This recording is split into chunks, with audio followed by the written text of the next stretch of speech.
One of my favorite Star Wars games is Star Wars Squadrons, which we've played quite a bit on the channel over the last year or so. Today we're going to be looking at another game in the Starfighter combat genre with a look at an upcoming indie game, Hunternet Starfighter by CPU Dreams. Now, I know fighter combat is a vast genre defined by a lot of titles, including games like Elite Dangerous, Ace Combat, Star Citizen, and Microsoft Flight Simulator. But my experience with flight sims is relatively minor, so my primary point of comparison for the video is going to be Squadrons, which I think is probably one of the more familiar titles for regular viewers here anyway. Hunternet currently features several multiplayer game modes, including a squad combat and attrition mode, which are more fighter versus fighter themed, and a capital assault mode. While these would definitely shine most in online multiplayer with other human players, for people who are interested in flying around and playing alone, the game also has pretty decent bots, even at this point in development, for new players to fly against on their own. The game isn't released yet, although there is a page to apply for the alpha on their site, which is going to be linked in the description, so my games right now and the footage you're seeing here is entirely from matches featuring just AI fighters.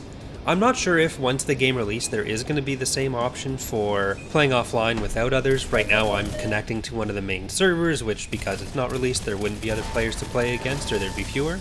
According to the project's website though, there are plans for a future campaign depending on how much support the project gets. Visually the game is quite nice, especially the environmental effects. There are currently some significant upgrades for the fighters in progress, as well as some updates for the in-cockpit HUD, some of which are also shown on the site, which seems to be a pretty massive step up.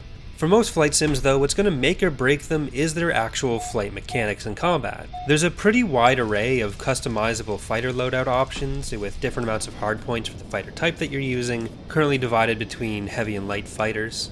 I was personally playing with the flight stick, though you can play with other input methods, and generally found the flight to be pretty responsive.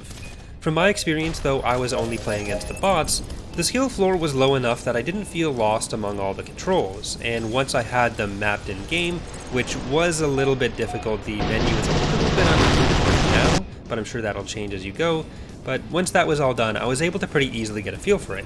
And there was clearly a lot of depth to what you could accomplish once you had some time in the game, especially if you were challenged by other players.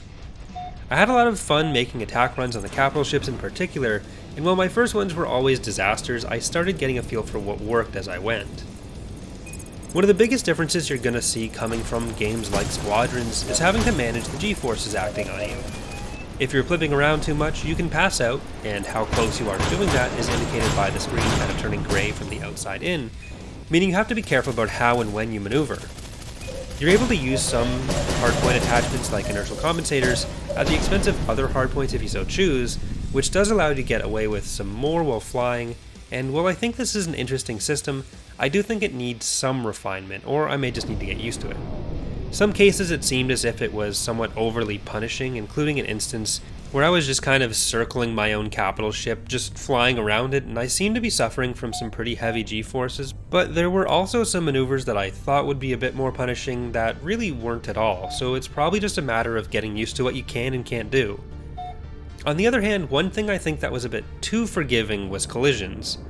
After a few accidental hits trying to come out of maneuvers against asteroids or against the capital ships, I realized I could fly into a lot of stuff with few consequences.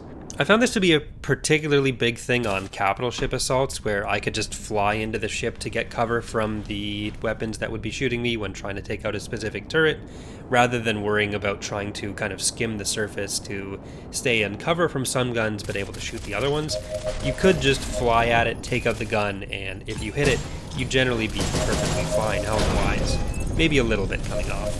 So as the game gets developed more, that's definitely something that I would hope be changed a little bit, though I'm sure it's a relatively easy fix if it comes to that. Either way, on the whole, I've had a lot of fun with the game so far, and if you're interested in the genre, or maybe like the look of something like Squadrons but didn't want to worry about getting a group to play multiplayer, then this may be a game you want to check out. Look in the description for links to where you can find more or support the game, including applications for the alpha process that I mentioned earlier. Let me know what you think in the comments. Thanks for watching, hope to see you next time.